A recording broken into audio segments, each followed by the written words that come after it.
ಇಲ್ಲಿ train stop ಆಗಿದೆ ನೋಡ್ಬೋದು. ಈ ನದಿಯ ಮೇಲ್ಗಡೆ ಸ್ಟಾಪ್ ಆಗಿದೆ.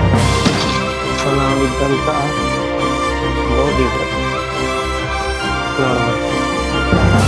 ಕಾಳು ಮೆಣಸಿನ ರಾಣಿ ಎಂದೇ ಪ್ರಖ್ಯಾತ ಹೊಂದಿರುವಂತಹ ರಾಣಿ ಚೆನ್ನಭೈರಾದೇವಿಯ ಕೋಟೆಗೆ ಸ್ವಾಗತ ಸುಸ್ವಾಗತ.